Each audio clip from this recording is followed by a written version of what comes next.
قتل الانسان ما اکفرا، مارا جائے انسان کیا ناشکرا ہے۔ سبحان اللہ، مودودی صاحب کو یہ آیت سمجھ آتی تو پھر صحابہ کو اپنے کٹہرے میں نہ کھڑا کرتے، پیغمبر کو ان سے تھوڑی دیر کے لیے توجہ ہٹانے کی اجازت نہیں، لا بس یہ رہے، اب وہ آئے نہ آئے عدالت میں جوڑنا۔ کیا شان ہے صحابہ، توبہ توبہ۔ کسی نے سچ کہا ہے کہ ظالم ہے جو صحابہ کو تاریخ میں دے، اور پختہ مومن ہے جو صحابہ کو قرآن میں دے۔ اور نبی کو اجازت نہیں ذرا سے ادھر ہونے کی، ادھر کیوں دیکھ رہے ہیں، وہاں کیوں بیٹھ گئے، ان کے ساتھ رہیے۔ یہ اصل لوگ جو آپ کے لیے میں نے تیار کیے ہیں، یہ ایک عام درجے کا مسلمان جو آنکھوں سے نابینا ہے، ان کی عزت و اکرام ہے۔ ابو بکر، عمر و عثمان و علی کا کیا کہنا ہے، عائشہ جو امت کے عزت اور نبی کا ناموس ہے، ان کے احترام کا کیا کہنا ہے۔ صحابہ پر لعن طعن کرنے والے قرآن کی روشنی میں مومن نہیں ہے۔ کوئی زبردستی مومن بنائے تو وہ اس کے گھر کا مومن ہو۔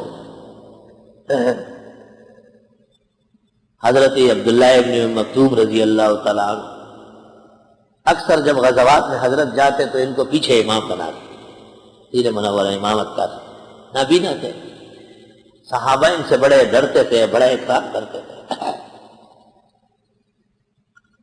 حضرت عمر رضی اللہ تعالیٰ عنہ کی خلافت میں آئے، حضرت عمر کے سامنے بیٹھ گئے، کہا امیر المومنین میرا کوئی حق ہے؟ کہا بالکل بہت بڑا حق ہے۔ حضرت عمر نے سورۃ عبسہ پڑھی اور پھر زار و قطار رونے لگے کہ آپ کے لیے تو حضرت کو تنبیہ اتنی سخت کی گئی ہے، آپ کا حق تو ہم سب پر ہے۔ کہا وعدہ کرو، ایک بات کرتا ہوں انکار نہیں کرو گے۔ حضرت عمر نے کہا وعدہ ہے۔ کہا قادسیہ کی جنگ ہو رہی ہے ایران میں، اور آخری عمر ہے میری، سب لوگ شہید ہو گئے، کیوں مجھے بستر پر مارنا چاہتے ہیں؟ دے دو اجازت۔ حضرت عمر نے کہا اجازت، قادسیہ کی جنگ ہو رہی ہے۔ تشریف لے گئے بڑے خوش خوش۔ نوبختی نے خود لکھا ہے کہ عبداللہ ابن مکتوم کو جب غزہ میں جانے کی اجازت ملی تو 100 اونٹ خیرات کر لیے، کہ کمال کیا عمر نے۔ اور کہا کرتے تھے سورۃ عبسہ تو عمر جانتے ہیں۔ خود عبداللہ ابن مکتوم جب نماز میں کوئی سورۃ عبسہ پڑھتا اور یہ آیتیں آ جاتی تو غم کے مارے قیام نہیں کر سکتے تھے، گر پڑتے تھے نیچے، کہ میری وجہ سے حضرت کو اتنی سخت تنبیہ ہوئی۔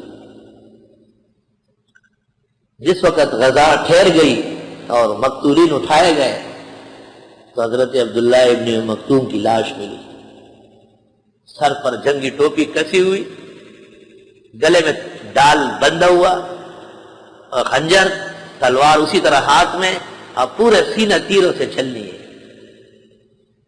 حضرت عمر رضی اللہ تعالیٰ نے سے دونوں ہاتھوں سے اٹھایا، سینے سے لگایا، چوما اور فرمایا یا مرحبا بمن عاتب فیک نبینا، واہ تیرے لیے تو حضرت کو تنبیہ ہوئی، کیا شان و شوکت ہے دیکھ۔ قتل الانسان، مارا جائے انسان، ما اکفرا، کیا ناشکرا ہے، من ای شیء خلقا، کس چیز کو سے اللہ نے اس کو پیدا کیا، یہ ناشکری کرتا ہے۔ من نطفہ، ایک بوندے سے، خلقا پیدا کیا، فقدرا پھر اس کے لیے وقت مقرر کیا،